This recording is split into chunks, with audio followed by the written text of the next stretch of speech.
सो इस वीडियो में अपन location of roots करने वाले हैं। क्वाड्रेटिक का जो भी बचा हो, मतलब जो भी पहले वाले पार्ट है, बेसिक थ्योरी, ग्राफ, ये सब पिछले वाले वीडियो में कवर हो चुका। ठीक है, यहाँ पे सिर्फ लोकेशन ऑफ रूट को फोकस करेंगे। और इस वीडियो के बाद आपका मतलब टोटल 2 वीडियोस हो गए, क्वाड्रेटिक इक्वेशन पूरे 2 वीडियोस में निपट जाएंगे। ठीक है, अच्छे से, है ना। तो स्टार्ट करते हैं लोकेशन ऑफ रूट्स। याद आपको कुछ भी नहीं रखना है, सब कुछ समझ के क्वेश्चंस की तरह डील करना है। ठीक है, तो स्टार्ट करते हैं। तो पहला कंडीशन मैं ये बता रहा हूँ कि कंडीशन अपन को डिराइव करना है। Condition for both the roots of this quadratic equation a x square plus b x plus c equals to 0, जिसमें कि ए बी सी जो है वो एलिमेंट ऑफ आर है। ए इज नॉट इक्वल्स टू 0, ये आपको अंडरस्टूड होना चाहिए। ठीक है, जितने भी कंडीशंस अपन डिराइव करेंगे अभी, सॉरी एक सेकेंड।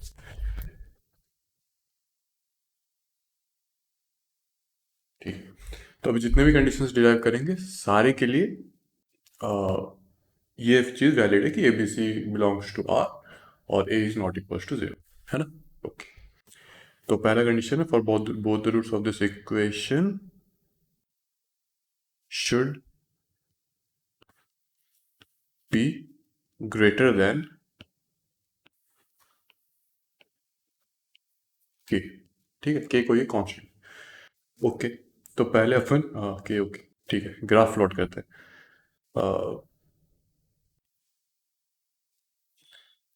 ग्रेटर देन के मतलब मान लो ये इक्वेशन का ग्राफ हो गया, दोनों रूट्स, ये लेट से अल्फा है, ये बीटा है, दोनों ग्रेटर देन के होंगे। ठीक है, ये एक पॉसिबिलिटी हो गया। दूसरा, इसमें प्लॉट कर देता हूँ। ग्राफ कुछ ऐसे भी हो सकता है, ओपनिंग डाउनवर्ड, है ना, ये भी एक पॉसिबिलिटी हो गया। और मान लो ये ग्राफ एक्सिस को टच ही नहीं कर रहा, या फिर सिर्फ टच कर रहा है, मान जस्ट टच कर रहा है। ऑल दो दोनों रूट्स इक्वल ही है, बट दोनों ग्रेटर देन के है। ठीक है, वैसे ही ओपनिंग डाउनवर्ड वाला इसी में डाल देता हूँ। और कुछ बचा क्या? हाँ, क्या ये चीज़ वैलिड है, मुझे बताओ भी। एक ये हो गया, ये ग्राफ हो गया, क्या ये वैलिड है? ओब्वियसली नहीं है, क्योंकि रूट्स ही नहीं है इसका, है ना। तो ये तो वैलिड है ही नहीं, इसको तो हटा ही दो, है ना। ओके, तो ये सारे को मिला के जो जो कंडीशंस डिराइव होके आएंगे उसको अपन को लिखना। ठीक है, तो पहला तो ये कि इस इक्वेशन का रूट होना चाहिए। बगैर रूट के ग्रेटर देन के कैसे बोलेंगे, है ना। तो रूट्स होने का क्या कंडीशन है? रियल एंड इक्वल या फिर रियल एंड डिस्टिंक्ट, दोनों ही allowed. So D must be greater than equals to 0। ठीक है, ये पहला कंडीशन हो गया। दूसरा, अगर ओपनिंग अपवर्ड है तो ए पॉजिटिव है, और जो एफ ऑफ के होगा वो भी पॉजिटिव हो रहा है अगर ए ग्रेटर देन 0 है तो, है ना। ये देखो, ये ए ग्रेटर देन 0 वाला ग्राफ है। इसमें अगर मैं इसको एक्सटेंड कर रहा हूँ तो x इक्वल्स टू के पे ये एक पॉजिटिव वैल्यू दे रहा है। ठीक है, ओके। और अगर a लेस देन 0 है तो f of k is less than 0 और a लेस देन 0, है ना। ये अपना डिराइव हो क्या है। अच्छा, तो क्या मैं इसको ऐसे बोल सकता हूँ कि दोनों का अगर मैं मिला रहा हूँ कि अगर a ग्रेटर देन 0 है तो f ऑफ k भी ग्रेटर देन 0 है, अगर k sorry a less than 0 है तो f ऑफ k भी लेस देन 0 है। तो इसका मतलब a और f ऑफ k दोनों सेम साइन के या फिर लाइक साइन के है ना। तो क्या डायरेक्टली इन दोनों को मिला के ऐसे लिख सकता हूँ कि a इंटू एफ ऑफ के इज ग्रेटर देन 0, है ना। लिख सकता हूँ। अब इंटू क्यों किया, डिवाइड क्यों नहीं? डिवाइड कर सकते हो, कोई प्रॉब्लम थोड़ी। ए तो वैसे भी ग्रेटर देन 0 है, तो डिवाइड आराम से कर सकते हो, है ना। तो अपन को बस कंडीशन चाहिए था, ये दोनों को मिला के ये वाला कंडीशन। अब सोचो कुछ और होगा क्या? कुछ और ऐसे कंडीशन होंगे जिससे कि ये चीज़ एक क्या बोलो, वैलिड कंडीशन के अंदर आ जाए। जैसे अगर मान लो ये के यहाँ के जगह यहाँ होता तो यहाँ पे भी ये वाला कंडीशन वैलिड होता, ये वाला तो वैसे ही होता, है ना। तो ग्रेटर देन के या फिर लेस देन के, अभी तक जितने कंडीशन लिखे हैं दोनों के लिए वैलिड है, बट अपन को both the roots greater than k चाहिए, है ना। तो क्या करें, अब देखो इसका जो वर्टेक्स है वो के से बड़ा है ना। यहाँ पे भी देख लो कि ये जो वर्टेक्स हो गया वो के से बड़ा हो गया। तो तीसरा जो कंडीशन है उसको ऐसे लिख सकते हैं कि -b/2a must be greater than k. ठीक है, तो पहला कंडीशन तो रूट्स होना चाहिए रियल एंड डिस्टिंक्ट और या फिर रियल एंड इक्वल। दूसरा ये वाला कंडीशन हो गया, तीसरा ये वाला। अभी अपन को 1, 2 और 3 इनमें से जो भी x के वैल्यूज आ गए या फिर a के वैल्यूज डिपेंडिंग अपॉन क्वेश्चन जो भी आए उसका इंटरसेक्शन लेना है या यूनियन लेना है, ये बताओ। सोचो, उसका इंटरसेक्शन लेना है। क्यों? क्योंकि अपन को दोनों रूट्स रियल होना, मतलब रियल होना चाहिए, ये पहला कंडीशन हो गया। अब अगर रियल है तभी जाके अपन दूसरे कंडीशन में जाएंगे कि एफ ऑफ के ग्रेटर देन जीरो है या लेस देन जीरो। ठीक है, तो एफ ऑफ के ग्रेटर देन जीरो आ रहा है, सही है, ओके। वैसे ही जो वर्टेक्स है वो भी ग्रेटर देन के होना चाहिए। ठीक है, तो बस यही तीन कंडीशंस हो गए।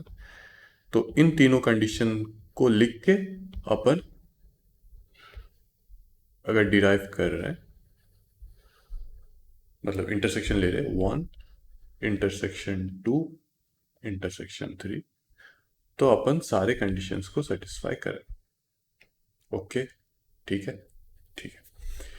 अब ये तो पहला कंडीशन हो गया या फिर पहला केस हो गया। दूसरा कि दूसरा क्या करूं, मान मान कि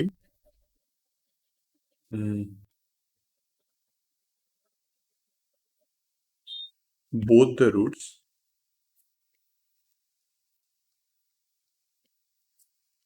lies between k1 and k2।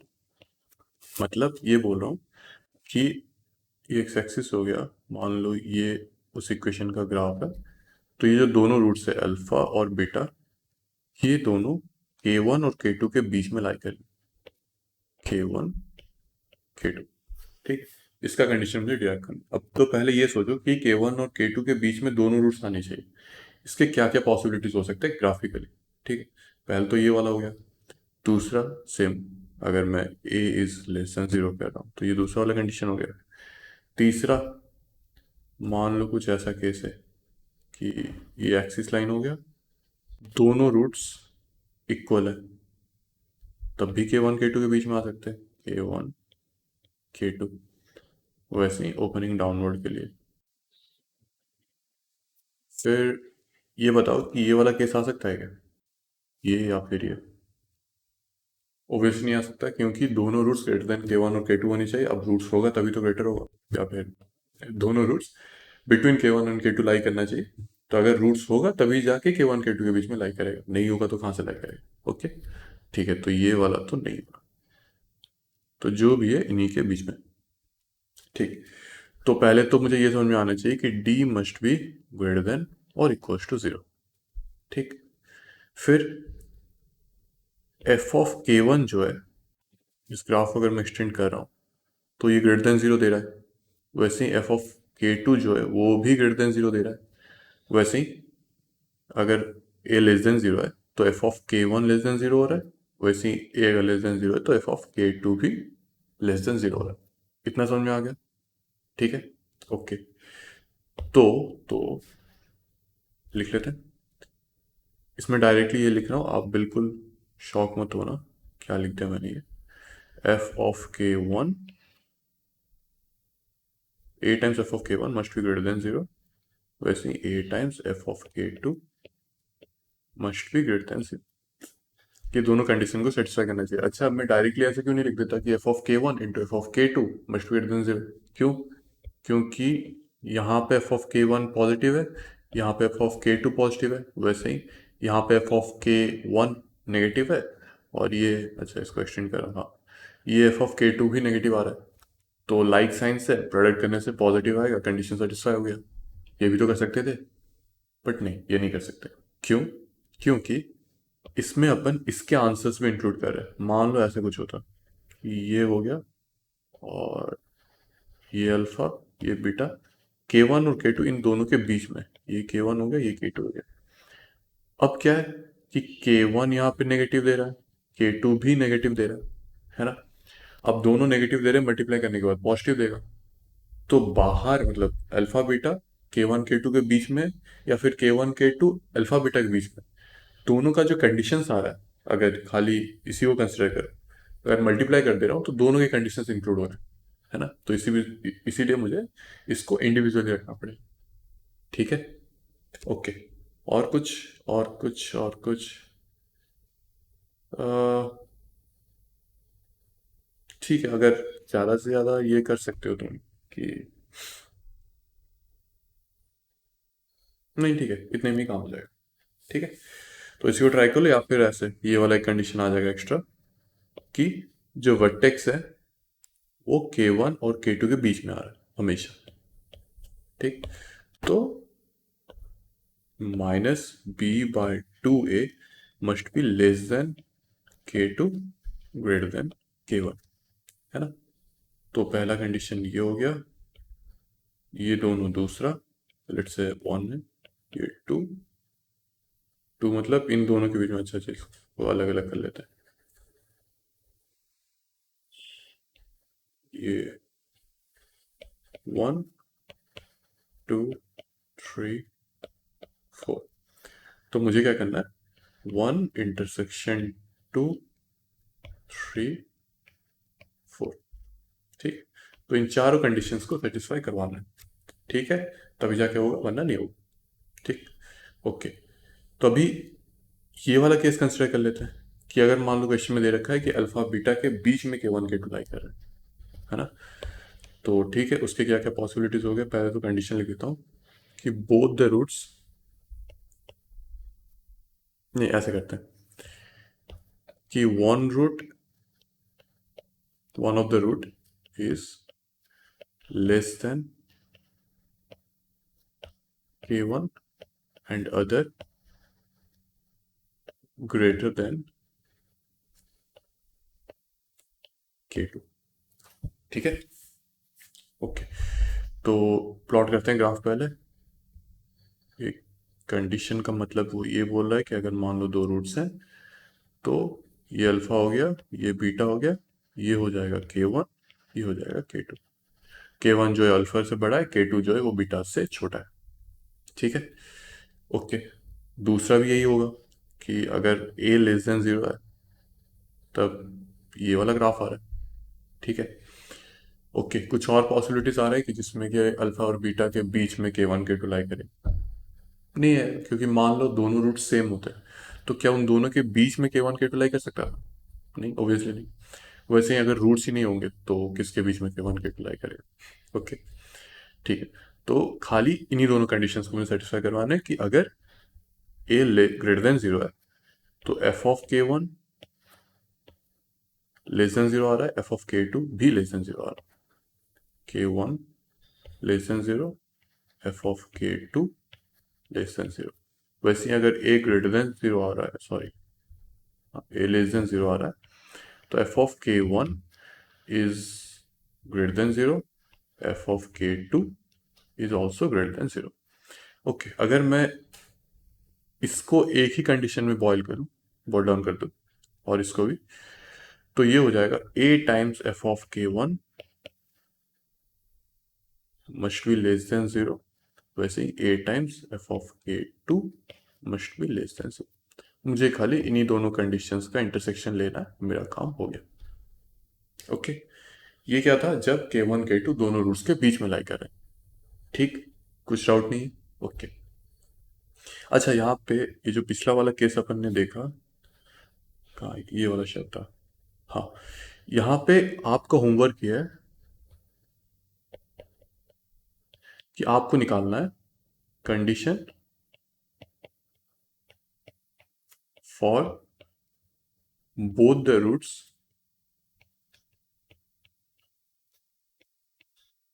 Less than k. ठीक है, खुद आपको इस चीज़ को डिराइव करना है। ठीक है, काफ़ी इजी है, सोचना मतलब सोचने का ज़रूरत ज़्यादा पड़ेगा नहीं, थोड़ा सा पड़ेगा, ज़्यादा नहीं। ठीक है, ओके ओके। और कुछ अ, चलो एक ये भी कर लेते हैं कि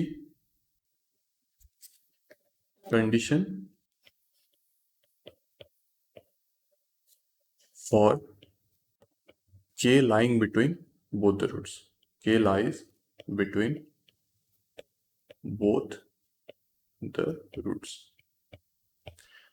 मान लो ये क्वेश्चन मतलब इस कंडीशन का मतलब ये हो गया कि ऐसा अगर कोई ग्राफ है तो यहाँ पे बीच में कहीं पे के लाई करेगा, ये अल्फा हो गया, ये बीटा हो गया। ठीक है, क्या ये के जो है वो वर्टेक्स का एक्स कोऑर्डिनेट होना जरूरी है? नहीं, बीच में लाई कर रहा है मतलब अल्फा और बीटा के बीच में कहीं पे लाई कर रहा है, जरूरी नहीं कि एग्जैक्टली बीच में लाई करे। ठीक है, ओके। और या फिर ए अगर लेस देन जीरो होगा तो कुछ ऐसे ग्राफ हो जाएगा। ठीक है, कुछ और ग्राफ्स हो सकते हैं क्या? नहीं, नहीं हो सकते। क्यों? क्योंकि अगर ऐसे मैं बोल रहा हूँ कि दोनों रूट सेम है मतलब डी जो है इक्वल्स टू जीरो है, तब क्या होगा कि के जो है वो उन दोनों के बीच में लाई नहीं कर सकता। हाँ, अगर ऐसा बोल रहा होता क्वेश्चन में कि condition for both the roots, condition for K to lie between the roots और K is also a root या फिर के इज द रूट, उस केस में अपन ये कर सकते हैं कि D is equal to zero और उसका जो रूट होगा वो के ही होगा। ठीक है, तब तब सोचा जाएगा। अभी के लिए अगर के लाइज बिटवीन द रूट्स या फिर लाइज बिटवीन द रूट्स बोल रखा है तो यहाँ पे सिर्फ इतना देखना है कि एफ ऑफ के जो है वो अगर ए ग्रेटर देन जीरो है तो नेगेटिव वैल्यू दे रहा है, अगर ए लेस देन जीरो है तो पॉजिटिव वैल्यू दे। ठीक है, तो डायरेक्टली अपन ये लिख देंगे कि के times sorry A times F of के जो है वो आपका लेस देन जीरो है। कोई D greater than equal to zero या फिर वर्टेक्स का कंडीशन कुछ सोचने की जरूरत नहीं, डायरेक्टली लिख दो, एक ही में काम हो। ओके, ठीक है, ओके। फिर हाँ, ये लिखते हैं कि कंडीशन, ये सबसे इंपॉर्टेंट है, condition for exactly one root lie between k1 comma k2। ठीक है, मतलब कुछ ऐसे बोल रहा हूँ कि ये एक्स एक्सिस हो गया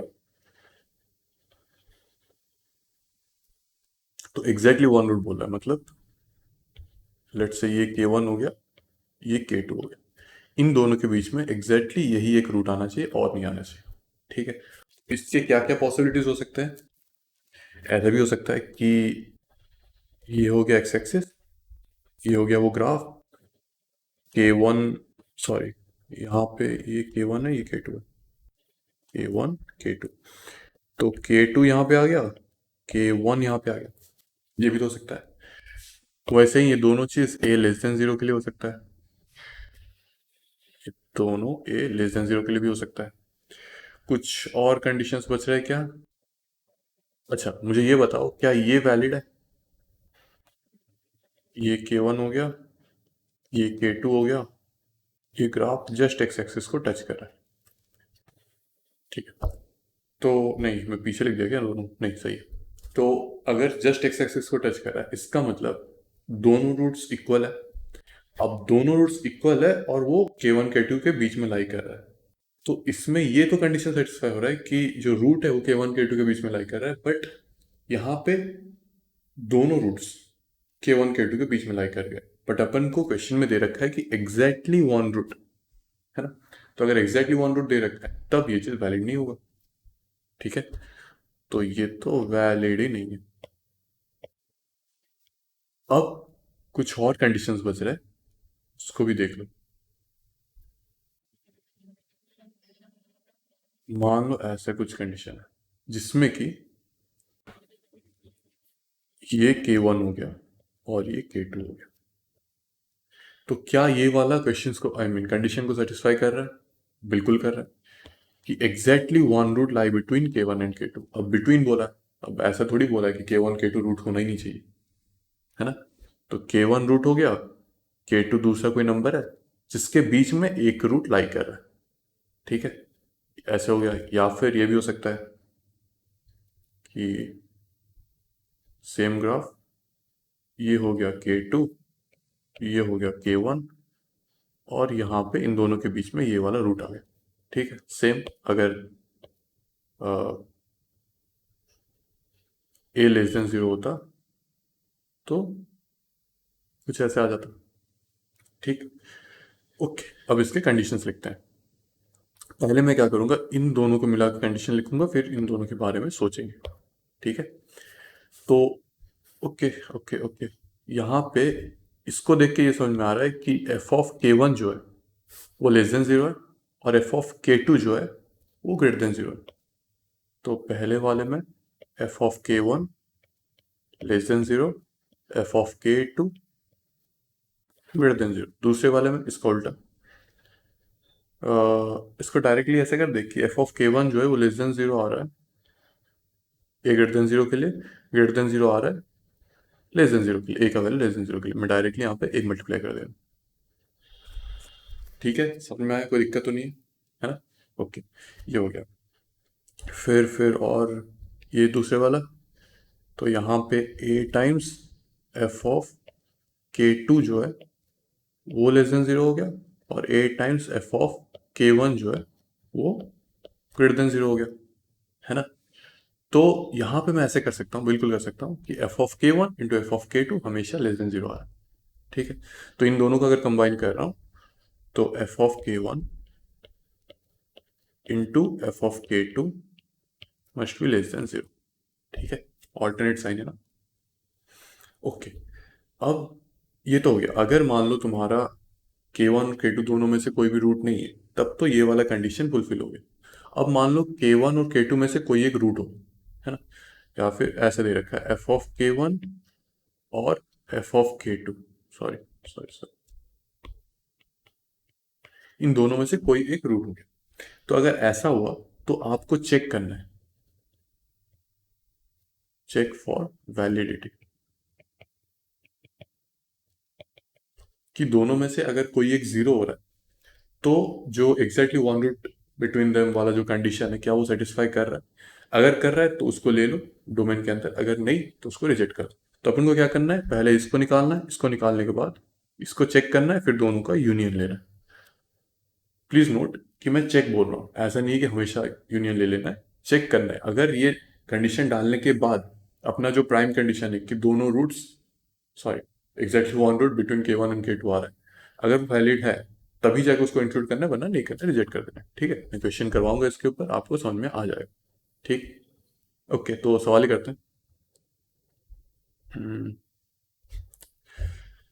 ठीक है, ये क्वेश्चन पढ़ लो पहले और खुद से ट्राई करो। कर लिया ट्राई? पता है नहीं किया, मैं कर लेता हूँ। तो find all the possible values of a for which exactly one root of जो भी है लाइज इन द इंटरवल 0,3। तो ठीक है, यहाँ पे दिख रहा है कि ए ग्रेटर देन 0 है। ए मतलब ये कोफिशिएंट ऑफ एक्स स्क्वायर वाला पूरा, लीडिंग कोफिशिएंट, तो वहाँ पे ग्रेटर देन 0 है। तो उसका जो ग्राफ होगा वो कुछ ऐसा आएगा, जिसमें कि 0 और 3 कहीं भी डाल दो, ये 0 हो गया, ये 3 हो गया। तो पहला कंडीशन क्या था, F of 0 into F of 3 जो है वो लेस देन 0 आना चाहिए। ठीक है, ओके, तो डाल देते हैं। एफ ऑफ 0 अगर डाल रहा हूँ तो 2a इंटू एफ ऑफ 3 अगर डाल रहा हूँ तो 9 minus 3 whole a plus 1 plus 2a is less than 0, है ना? तो कैलकुलेशन करते हैं, 2a whole minus 3a plus a, तो minus a, 6 minus a is less than 0। तो a का जो यहाँ से डोमेन आ गया वो माइनस इन्फिनिटी से लेके 0, 0 एक्सक्लूडेड, यूनियन 6 से लेके इन्फिनिटी। ठीक है, चेक कर लो, कैलकुलेशन वाला पार्ट मेरा ड्यूटी नहीं है। ठीक है, ओके। तो ये पहला कंडीशन, अभी चेक करते हैं कि इन दोनों में से कोई एक रूट तो नहीं है, इसको मैं कॉपी कर लेता हूँ नीचे, इजी पड़ेगा।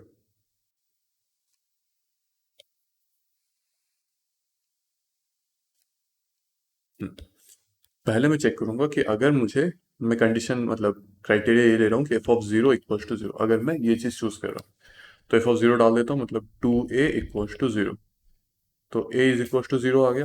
अब अगर यहाँ पे a सब्स्टिट्यूट करो तो मेरा इक्वेशन आ रहा है x square minus x equal to zero. तो x whole x minus one equal to zero, मतलब दोनों रूट्स, एक जीरो हो गया एक वन हो गया। क्या ये दोनों में से कोई एक 0,3 के बीच में लाई कर रहा है? कर रहा है।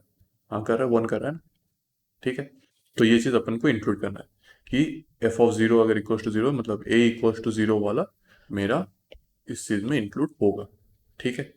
अब दूसरा कंडीशन देखते हैं कि अगर मान लो अगर एफ ऑफ थ्री जीरो है, कि अगर f of three equal to zero हो गया तो इक्वेशन पेश कर लेता हूँ। हाँ, यहाँ पे अगर ए की जगह, आई मीन एक्स की जगह थ्री डाल रहा हूँ तो ये हो जाएगा, डाला था ना मैंने कहीं पे, कहाँ पे डाला था, नहीं डाला था, हाँ डाला था। हाँ ये सिक्स माइनस ए, सिक्स माइनस ए, अरे कहाँ गया, अभी तो डाला था मैंने, यही है ना। हाँ सिक्स माइनस ए। ठीक है। तो six minus A equals to zero, इसका मतलब A is equals to six. अब इक्वेशन में सिक्स डाल देते हैं, x square seven minus seven x plus twelve equals to zero. तो x minus four into x minus three is equals to zero, मतलब x equals to four comma three. क्या इन दोनों में से कोई एक 0,3 के बीच में लाई कर रहा है? नहीं कर रहा। ऐसा मत बोल देना कि थ्री लाई कर रहा है, थ्री एंड वाला पॉइंट है, अपन बिटवीन 0,3 के बीच में लाई करना चाहिए, है ना। तो ये रिजेक्ट हो गया। तो मेरा जो आंसर है, फाइनल आंसर, वहां पे जीरो इंक्लूड हो रहा है। तो ये हो गया मेरा फाइनल आंसर, माइनस इन्फिनिटी से जीरो यूनियन सिक्स से लेके इंफिनिटी। ठीक है। ए का जो पॉसिबल वैल्यूज है वो ये हो गया। ठीक है। ओके। तो बस कंडीशन ऑफ फ्रूट पूरा निपट गया। आज के लिए इतना ही, मिलते हैं अगले लेक्चर में, तब तक के लिए have a good day, see you.